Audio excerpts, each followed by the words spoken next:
வணக்கம் நண்பர்களே. பாரம்பரியமான முறையில் பச்சை பயிறு இனிப்பு பணியாரம் எப்படி செய்யறதுன்னு இந்த வீடியோவில் பார்க்கலாம் வாங்க. அதுக்கு முதல்ல 1/4 கிலோ அளவுக்கு பச்சை பயிறு எடுத்துக்கிட்டு அந்த பச்சை பயிரில் கல் குப்பையெல்லாம் இருக்குதான்னு பார்த்துட்டு சுத்தம் பண்ணிக்கிட்டு அதுக்கப்புறம் அடுப்பில் ஒரு வாணலி வச்சு அந்த வாணலி காஞ்ச உடனே அடுப்பை மீடியமாக வச்சுக்கிட்டு இந்த பச்சை பயிரை அந்த வாணலியில் போட்டு அப்படியே பொறுமையாக அந்த பச்சை பயிரை தீய விடாமல் வறுக்கணும். கொஞ்ச நேரம் சூடு ஏறினோன்னே அடுப்பை சிம்மில் வச்சு அதுக்கப்புறமா அந்த பச்சை பயிரை நல்லா வாசனை வர்ற வரைக்கும் வறுத்துட்டு அதுக்கப்புறம் அந்த பச்சை பயிரை ஒரு பாத்திரத்தில் போட்டுக்கிட்டு அதில் தண்ணி ஊற்றி நல்லா தேய்ச்சி கழுவி அந்த தண்ணியை கீழே ஊற்றிடணும்.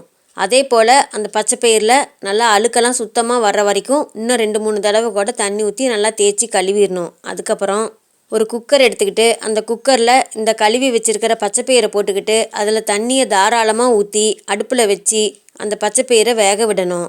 அந்த குக்கரில் விசில் பொறுமையாக தான் வரும் அப்படின்னா அந்த குக்கரில் ஒரு விசில் மட்டும் விட்டுட்டு அதுக்கப்புறம் குக்கரை அடுப்புலேருந்து கீழே இறக்கி உடனே ஒரு துணியினால் அந்த விசிலை தூக்கி பிடிச்சி ஆவியெல்லாம் வெளியேற்றிட்டு குக்கர் மூடியை திறந்து உள்ளே இருக்கிற பச்சை பயிர் வெந்துருச்சா அப்படின்னு பார்க்கணும். ஒருவேளை சரியான பதத்துக்கு அந்த பச்சை பயிர் வெந்திருந்தது அப்படின்னா அதில் இருக்கிற தண்ணியெல்லாம் வடிச்சிட்டு அந்த பச்சை பயிரை ஒரு தட்டத்தில் கொட்டி ஆற வைக்கணும். ஒருவேளை பச்சை பயிர் இன்னும் வேகலை அப்படின்னா மறுபடியும் அந்த குக்கர் எடுத்து அடுப்பில் வச்சு குக்கர் மூடி போட்டு வெயிட்லாம் போடக்கூடாது. சும்மா ஒரு தட்டு மட்டும் போட்டு மூடி அடுப்பு சிம்மிலே வச்சு அந்த பச்சை பயிரை கொலைய விடாமல் சரியான பதத்துக்கு வேக வச்சுட்டு அதுக்கப்புறமா திருப்பியும் முன்ன சொன்ன மாதிரியே குக்கரை கீழே இறக்கி அதில் இருக்கிற தண்ணியை வடிச்சிட்டு அந்த பச்சை பயிரை ஒரு தட்டத்தில் கொட்டி ஆற விடணும். அதுக்கப்புறம் 1/4 கிலோ அளவுக்கு வெல்லம் எடுத்துக்கிட்டு அந்த வெல்லத்தை எவ்வளவு தூளாக நுணுக்க முடியுமோ அந்த அளவுக்கு நல்லா நுணுக்கி வச்சுக்கணும். அதுக்கப்புறம் ஒரு பாத்திரத்தில் 1/4 கிலோ அளவுக்கு மைதா மாவை எடுத்துக்கணும். அதுக்கப்புறம் அந்த மைதா மாவில் 1 சிட்டிகை அளவுக்கு தூளுப்பு, 2 சிட்டிகை அளவுக்கு மாவு சோடாப்பு இது ரெண்டையும் போட்டுக்கிட்டு நல்லா கலந்துக்கிட்டு அதில் தண்ணி கொஞ்சம் கொஞ்சமாக ஊற்றி நல்லா கட்டி இல்லாமல் ஒரு கிரேவி பதத்துக்கு கரைச்சி வச்சுக்கணும். அதுக்கப்புறம் ஒரு கிரைண்டரில் இந்த வேக வச்சு ஆற வச்சுருக்கிற பச்சை பயிர் எடுத்து போட்டுக்கிட்டு அது கூட நுணுக்கி வச்சுருக்கிற அந்த வெல்லத்தையும் போட்டு கலந்து அந்த பச்சை பயிரை அப்படியே கெட்டியாக அரைச்சி எடுக்கணும். இதில் ஒருவேளை பச்சை பயிறு சரியான பதத்துக்கு வேகாமல் கொஞ்சம் குழஞ்சிடுச்சு அப்படின்னா வெல்லத்தை போட்டு நாம் அரைக்கும்போது அந்த பச்சை பயிர் மாவு கொஞ்சம் கொலன்னு போகிறதுக்கு வாய்ப்பு இருக்குது.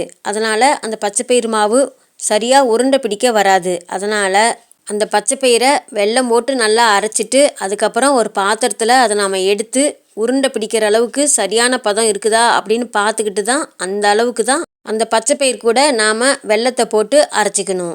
3/4 பதத்துக்கு அந்த பச்சை பயிர் மாவு நல்லா மசிஞ்சதுக்கப்புறம் அது கூட 1/4 டீஸ்பூன் அளவுக்கு ஏலக்காய் தூளையும் போட்டு அதுலேயே எல்லாத்தையும் கலந்து சேர்த்து அரைச்சிக்கணும். அதுக்கப்புறம் அந்த பச்சை பயிர் மாவை வேறொரு பாத்திரத்தில் கிரைண்டர்லேருந்து எடுத்து வச்சுக்கணும். அதுக்கப்புறம் அவங்கவுங்க பணியார கல்லில் இருக்கிற அந்த குழிக்கு தகுந்த அளவுக்கு அந்த பச்சை பயிர் மாவை எடுத்து சின்ன சின்ன உருண்டைகளாக பிடிச்சி ஒரு தட்டத்தில் வச்சுக்கணும். அதுக்கப்புறம் அடுப்பில் ஒரு பணியார கல் வச்சு அது நல்லா காஞ்ச உடனே அதில் ஒவ்வொரு பணியார குழியிலையும் 1/4 டீஸ்பூன் கடலெண்ணெய் ஊற்றிக்கணும். அது காஞ்ச உடனே அதில் இந்த உருண்டை பிடிச்சி வச்சுருக்கிற அந்த பச்சை பயிறு மாவு உருண்டை எடுத்து அந்த கரைச்சி வச்சுருக்கிற மைதா மாவுக்குள்ளே விட்டு அதை எடுத்து அப்படியே பணியார குழியில் போட்டுக்கணும். இதே போல் அந்த பணியார குழியில் எத்தனை குழி இருக்குதோ அத்தனைக்கும் இதே போல் ஒவ்வொரு பச்சை பயிர் மாவு உருண்டையும் எடுத்து மைதா மாவில் கலந்துட்டு அதுக்கப்புறம் அந்த மைதா மாவை அப்படியே கொஞ்சம் வடிச்சிட்டு அதை அப்படியே அந்த பணியாரக்கல் குழியில் போட்டுக்கணும். அதுக்கப்புறம் ஒரு அரை நிமிஷம் கழித்து ஒவ்வொரு பணியாரத்தையும் திருப்பி விட்டுட்டு மறுபடியும் அந்த பக்கமும் ஒரு 1/4 டீஸ்பூன் அளவுக்கு கடலெண்ணெய் ஊற்றிக்கணும். அப்போ தான் அதில் இருக்கிற மைதா மாவு நல்லா வெந்திருக்கும், சாப்பிட்றதுக்கும் நல்லாயிருக்கும். பணியாரத்தை திருப்பி போட்டு மறுபடியும் ஒரு அரை நிமிஷம் 1 நிமிஷம் கழித்து அந்த பணியாரம் நல்லா வெந்ததுக்கப்புறம் அந்த பணியாரத்தையெல்லாம் வெளியில் வேறு தட்டத்தில் எடுத்து வச்சுக்கணும். இதே போல் மீதி இருக்கிற எல்லா பச்சை பயிர் மாவு உருண்டைகளையும் மைதா மாவில் போட்டு எடுத்து பணியாரமாக சுட்டு அதுக்கப்புறம் எடுத்து ஒரு தட்டத்தில் வச்சுக்கலாம். இந்த பச்சை பயிறு இனிப்பு பணியாரம் சாப்பிட்றதுக்கு அவ்வளோ சுவையாக இருக்கும். பாரம்பரியமான முறையில் செய்கிற இந்த பச்சை பயிறு இனிப்பு பணியாரத்தை நீங்களும் செஞ்சு சாப்பிட்டு பார்த்துட்டு எப்படி இருந்ததுன்னு கமெண்ட்டில் சொல்லுங்கள். இந்த வீடியோ உங்களுக்கு பிடிச்சிருந்தா நம்ம சேனலை சப்ஸ்கிரைப் பண்ணுங்கள், உங்களுக்கு தெரிஞ்சவங்களுக்கு ஷேர் பண்ணுங்கள், லைக் பண்ணுங்கள், கமெண்ட் பண்ணுங்கள். மீண்டும் அடுத்த வீடியோவில் சந்திப்போம் நண்பர்களே.